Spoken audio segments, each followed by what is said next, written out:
नमस्कार दोस्तों, मैं हूं Tushar Jain, SEBI registered research analyst और सीएफओ और research head Ajay astro money गुरु और तुषार ग्लोबल सर्विसेज.com की तरफ से आपका स्वागत करता हूं।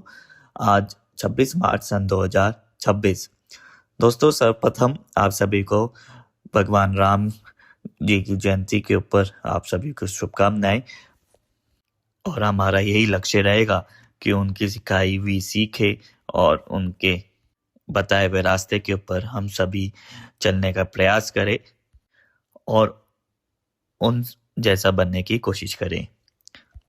दोस्तों, ये वीडियो रिकॉर्ड 26 मार्च को हो रहा है। हो सकता है कि ये YouTube पे अपलोड होते होते 27 मार्च हो जाए। दोस्तों, इस वीडियो के अंदर हम बात करने वाले हैं स्पेशली निफ्टी के बारे में। निफ्टी में आगे क्या गतिविधियां होने की संभावना है, इसके बारे में हम चर्चा करेंगे। निफ्टी ने हाल ही में जो रिकवरी आई है और निफ्टी लगभग 23,300 के पार गया है, उसे देखकर कई लोगों को लग रहा है कि मार्केट में बुरा दौर अब खत्म हो गया है। लेकिन क्या ये बुरा दौर अब खत्म हो गया है और यहाँ से मार्केट रिकवरी की ओर आगे बढ़ेगा, या फिर ये केवल एक बुल ट्रैप है या फिर रिलीफ रैली, इसके बारे में हम चर्चा करेंगे। सबसे पहले हम बात करते हैं दुनिया भर में चल रहे जियोपॉलिटिकल तनाव की। इस वक्त मिडिल ईस्ट में खासकर यूएस और ईरान के बीच जो कॉन्फ्लिक्ट चल रहा है उसने ग्लोबल मार्केट को हिलाकर रख दिया है। स्ट्रेट ऑफ हॉर्मुज, जहां से दुनिया का 20% तेल गुजरता है, वहां भारी रिस्क बना हुआ है। इसी डर से क्रूड ऑयल भी लगभग $110 ब्रेंट की जो प्राइसेस है प्रति बैरल $110 से ऊपर जा चुकी है। हालांकि अमेरिका ने हाल ही में ईरान पर स्ट्राइक्स को कुछ दिनों के लिए टाला है और उससे मार्केट को थोड़ी राहत भी मिली है, लेकिन असल मुद्दा अभी सुलझा नहीं है। अमेरिका ने जो कंडीशंस रखी है वो फिलहाल ईरान ने मानने से इनकार कर दिया है और यह एक टाइम बॉम्ब की तरह है जो किसी भी वक्त मार्केट को सामने फट सकता है या फिर डिफ्यूज हो सकता है। ये हमें देखना होगा। अब आते हैं फंडामेंटल्स पर। देखिए, भारत अपनी तेल की जरूरत का बहुत बड़ा हिस्सा इंपोर्ट करता है। क्रूड ऑयल का $110 से पार जाना हमारे इंपोर्ट बिल और इन्फ्लेशन यानी कि महंगाई के लिए बहुत बुरी खबर है। कॉर्पोरेट मार्जिन्स भी आने वाले 1 से 2 क्वार्टर में भारतीय कंपनियों के प्रॉफिट मार्जिन पर कच्चे तेल और सप्लाई चेन की इस महंगाई का सीधा असर दिखना तय है।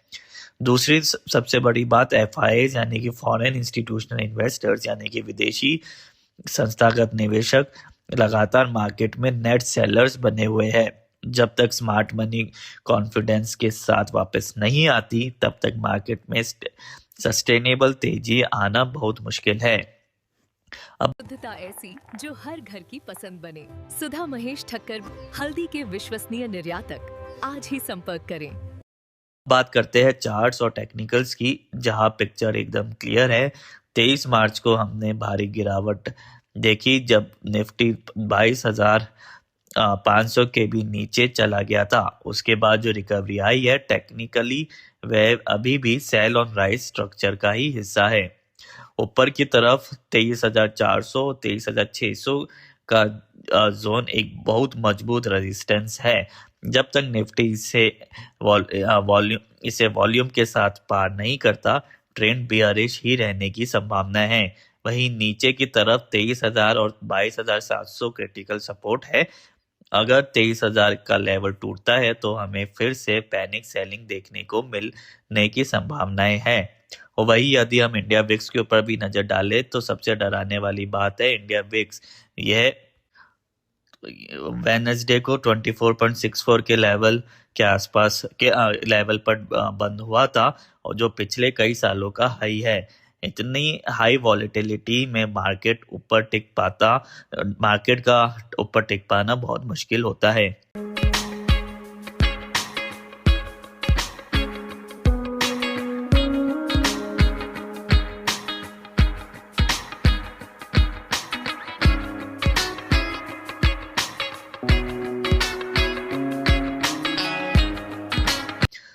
तो हमारा फाइनल वर्डिक्ट यही है कि 27 मार्च यानी कि कल शुक्रवार को जब मार्केट खुलेंगे तो निफ्टी के अंदर एक गिरावट का माहौल दिखने की संभावनाएं बन रही है।